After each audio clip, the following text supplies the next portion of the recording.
Chapter 51. Their sister's wedding day arrived, and Jane and Elizabeth felt for her probably more than she felt for herself. The carriage was sent to meet them, and they were to return in it by dinner time. Their arrival was dreaded by the elder Miss Bennets, and Jane more especially, who gave Lydia the feelings which would have attended herself had she been the culprit, and was wretched in the thought of what her sister must endure. They came. The family were assembled in the breakfast-room to receive them. Smiles decked the face of Mrs. Bennet as the carriage drove up to the door. Her husband looked impenetrably grave, her daughters alarmed, anxious, uneasy. Lydia's voice was heard in the vestibule. The door was thrown open, and she ran into the room. Her mother stepped forwards, embraced her and welcomed her with rapture, gave her hand with an affectionate smile to Wickham, who followed his lady, and wished them joy with an alacrity which showed no doubt of their happiness. Their reception from Mr. Bennet, to whom they then turned, was not quite so cordial. His countenance rather gained in austerity, and he scarcely opened his lips. The easy assurance of the young couple, indeed, was enough to provoke him. Elizabeth was disgusted, and even Miss Bennet was shocked. Lydia was Lydia still, untamed, unabashed, wild, noisy, and fearless. She turned from sister to sister, demanding their congratulations, and when at length they all sat down, looked eagerly round the room, took notice of some little alteration in it, and observed with a laugh that it was a great while since she had been there. Wickham was not at all more distressed than herself, but his manners were always so pleasing, that had his character and his marriage been exactly what they ought, his smiles and his easy address, while he claimed their relationship, would have delighted them all. Elizabeth had not before believed him quite equal to such assurance, but she sat down, resolving within herself to draw no limits in future to the impudence of an impudent man. She blushed, and Jane blushed, but the cheeks of the two who caused their confusion suffered no variation of colour. There was no want of discourse.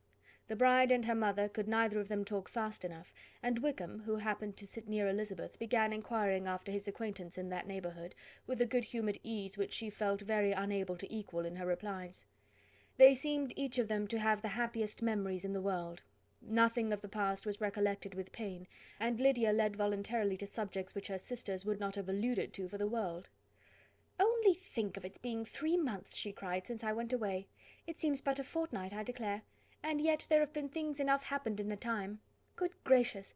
When I went away I am sure I had no more idea of being married till I came back again, though I thought it would be very good fun if I was." Her father lifted up his eyes. Jane was distressed. Elizabeth looked expressively at Lydia, but she, who never heard nor saw anything of which she chose to be insensible, gaily continued, "Oh, mamma, do the people hereabouts know I am married to-day?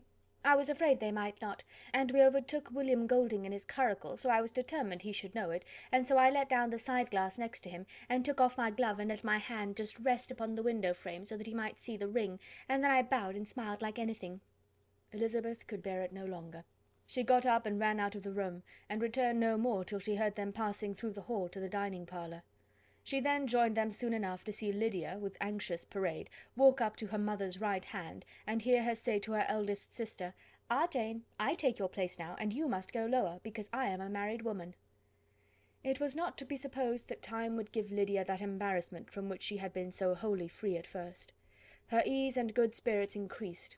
She longed to see Mrs. Phillips, the Lucases, and all their other neighbours, and to hear herself called Mrs. Wickham by each of them, and in the meantime she went after dinner to show her ring and boast of being married to Mrs. Hill and the 2 housemaids.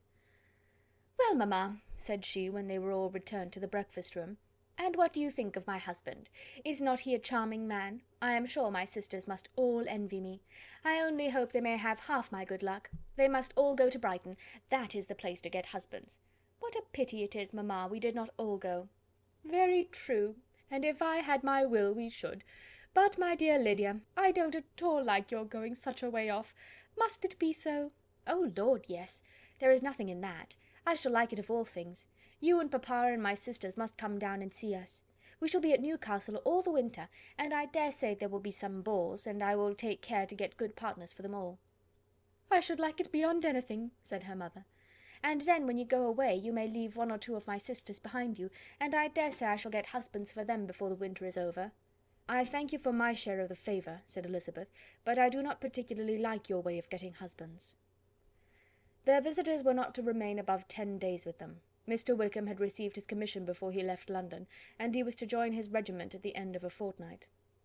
No one but Mrs. Bennet regretted that their stay would be so short, and she made the most of the time by visiting about with her daughter, and having very frequent parties at home. These parties were acceptable to all. To avoid a family circle was even more desirable to such as did think than such as did not. Wickham's affection for Lydia was just what Elizabeth had expected to find it, not equal to Lydia's for him. She had scarcely needed her present observation to be satisfied, from the reason of things, that their elopement had been brought on by the strength of her love rather than by his, and she would have wondered why, without violently caring for her, he chose to elope with her at all, had she not felt certain that his flight was rendered necessary by distress of circumstances, and if that were the case, he was not the young man to resist an opportunity of having a companion. Lydia was exceedingly fond of him. He was her dear Wickham on every occasion. No one was to be put in competition with him. He did everything best in the world, and she was sure he would kill more birds on the 1st of September than anybody else in the country. One morning, soon after their arrival, as she was sitting with her 2 elder sisters, she said to Elizabeth, "Lizzie, I never gave you an account of my wedding, I believe. You were not by when I told mamma and the others all about it. Are you not curious to hear how it was managed?" "Not really," replied Elizabeth. "I think there cannot be too little said on the subject." "La, you are so strange! But I must tell you how it went off. We were married, you know, at St. Clement's, because Wickham's lodgings were in that parish, and it was settled that we should all be there by 11 o'clock. My uncle and aunt and I were to go together, and the others were to meet us at the church. Well, Monday morning came, and I was in such a fuss. I was so afraid, you know, that something would happen to put it off, and then I should have gone quite distracted. And there was my aunt all the time I was dressing, preaching and talking away just as if she were reading a sermon. However, I did not hear above 1 word in 10, for I was thinking, you may suppose, of my dear Wickham. I longed to know whether he would be married in his blue coat. Well, and so we breakfasted at 10 as usual. I thought it would never be over, for, by the by, you are to understand, that my uncle and aunt were horrid unpleasant all the time I was with them. If you'll believe me, I did not once put my foot out of doors, though I was there a fortnight. Not one party or scheme or anything. To be sure, London was rather thin, but however, the little theatre was open. Well, and so just as the carriage came to the door, my uncle was called away upon business to that horrid man, Mr. Stone. And then, you know, when once they get together, there is no end of it. Well, I was so frightened I did not know what to do, for my uncle was to give me away, and if we were beyond the hour, we could not be married all day. But luckily he came back again in 10 minutes' time, and then we all set out. However, I recollected afterwards that if he had been prevented going, the wedding need not be put off, for Mr. Darcy might have done as well."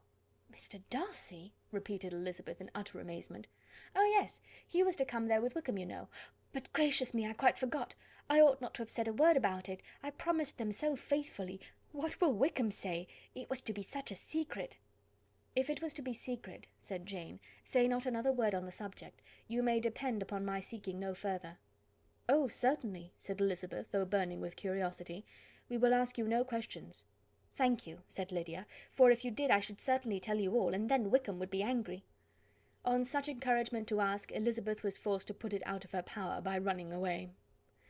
But to live in ignorance on such a point was impossible, or at least it was impossible not to try for information. Mr. Darcy had been at her sister's wedding. It was exactly a scene, and exactly among people, where he had apparently least to do and least temptation to go. Conjectures as to the meaning of it, rapid and wild, hurried into her brain, but she was satisfied with none. Those that best pleased her, as placing his conduct in the noblest light, seemed most improbable.